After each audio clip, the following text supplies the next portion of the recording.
ಪ್ರಧಾನಿ ನರೇಂದ್ರ ಮೋದಿ ಅಸ್ಸಾಂಗೆ ಭೇಟಿ ನೀಡಿದ್ದು ಇಂದು ಬೆಳಗ್ಗೆ ನಾಗಾಂವ್ ಜಿಲ್ಲೆಯ ಕಲಿಯಾಬೋರ್ನಲ್ಲಿ 6,950 ಕೋಟಿ ರೂಪಾಯಿ ಅಂದಾಜು ವೆಚ್ಚದ ಕಾಜಿರಂಗ ಎಲಿವೇಟೆಡ್ ಕಾರಿಡಾರ್ ಯೋಜನೆಗೆ ಭೂಮಿ ಪೂಜೆ ನೆರವೇರಿಸಲಿದ್ದಾರೆ. ಇದೇ ಸಂದರ್ಭದಲ್ಲಿ ಅವರು ಕಾಮಾಖ್ಯ ರೋಹಟಕ್ ಅಮೃತ್ ಭಾರತ್ ಎಕ್ಸ್‌ಪ್ರೆಸ್ ಮತ್ತು ದಿಬ್ರುಗಢ ಗೋಮತಿ ನಗರ ಅಮೃತ್ ಭಾರತ್ ಎಕ್ಸ್‌ಪ್ರೆಸ್ ರೈಲುಗಳಿಗೆ ಹಸಿರು ನಿಶಾನೆ ತೋರಿಸಲಿದ್ದಾರೆ. ಅಸ್ಸಾಂ ಭೇಟಿಯನ್ನು ಸಂಪನ್ನಗೊಳಿಸುವ ಮುನ್ನ ಪ್ರಧಾನಿ ನರೇಂದ್ರ ಮೋದಿ ಕಲಿಯಾಬೋರ್ನಲ್ಲಿ ಸಾರ್ವಜನಿಕ ಸಭೆಯನ್ನುದ್ದೇಶಿಸಿ ಮಾತನಾಡಲಿದ್ದಾರೆ.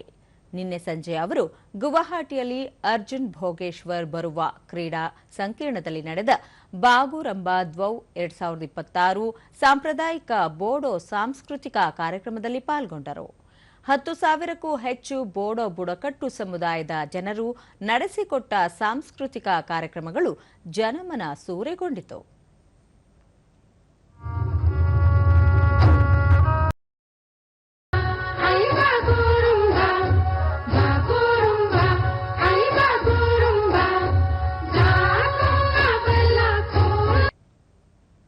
ಇದೇ ವೇಳೆ ಪ್ರಧಾನಿ ಶಾಂತಿ ಪಾಲನೆ ಕಾನೂನು ಮತ್ತು ಸುವ್ಯವಸ್ಥೆಗಷ್ಟೇ ಸೀಮಿತವಾಗಿರುವುದಿಲ್ಲ, ದಿನನಿತ್ಯದ ಜೀವನದ ಅಂಗವಾಗಿರುತ್ತದೆ ಎಂದು ಹೇಳಿದರು.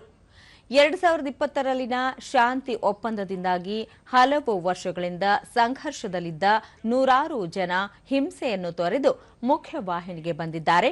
ಅಶಾಂತಿ ಅಸ್ಥಿರತೆಯಿಂದ ಬಳಲುತ್ತಿದ್ದ ಅಸ್ಸಾಂನಲ್ಲೀಗ ಸಾಂಸ್ಕೃತಿಕ ಕಾರ್ಯಕ್ರಮ ನಡೆಯುತ್ತಿದೆ. ಈ ಪರಿವರ್ತನೆ ದೇಶದ ಹೆಮ್ಮೆಯ ಪ್ರತೀಕ ಎಂದರು. ಕೇಂದ್ರ ಸರ್ಕಾರ ಅಸ್ಸಾಮಿ ಭಾಷೆಗೆ ಅಧಿಕೃತ ಸ್ಥಾನಮಾನ ನೀಡಿರುವುದಲ್ಲದೆ ಬೋಡೋ ಭಾಷೆಯಲ್ಲಿನ ಶಿಕ್ಷಣ ವ್ಯವಸ್ಥೆ ಬಲವರ್ಧನೆಗೆ ಪ್ರತ್ಯೇಕ ನಿರ್ದೇಶನಾಲಯವನ್ನೇ ಆರಂಭಿಸಿದೆ ಎಂದು ತಿಳಿಸಿದರು.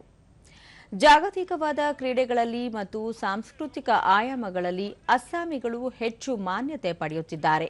ಭೂಪೇನ್ ಹಜಾರಿಕಾ ಅವರಿಗೆ ಭಾರತ ರತ್ನ ನೀಡಲು ಮತ್ತು ಅಸ್ಸಾಂನಲ್ಲಿ ಸೆಮಿಕಂಡಕ್ಟರ್ ಉದ್ಯಮ ಅಭಿವೃದ್ಧಿಗೆ ಕಾಂಗ್ರೆಸ್ ವಿರೋಧ ವ್ಯಕ್ತಪಡಿಸಿತ್ತು. ಕಾಂಗ್ರೆಸ್ ಆಡಳಿತದಲ್ಲಿ ನುಸುಳುಕೋರರಿಗೆ ಮುಕ್ತ ಸ್ವಾತಂತ್ರ್ಯ ನೀಡಲಾಗಿತ್ತು. ವಿದೇಶದಿಂದ ಆಗಮಿಸುವ ನುಸುಳುಕೋರರನ್ನು ವೋಟ್ ಬ್ಯಾಂಕ್ ಮಾಡಿಕೊಳ್ಳುವ ರಾಜಕಾರಣ ಹೆಚ್ಚು ನಡೆಯುತ್ತಿತ್ತು ಎಂದು ಆರೋಪಿಸಿದರು. यहाँ आकर कांग्रेस का कट्टर वोट बैंक बन जाते हैं, इसलिए कांग्रेस के राज में विदेशी घुसपैठिए आते रहे, असम की लाखों बीघा जमीन पर कब्जा करते रहे और कांग्रेस सरकार उनकी मदद करती रही.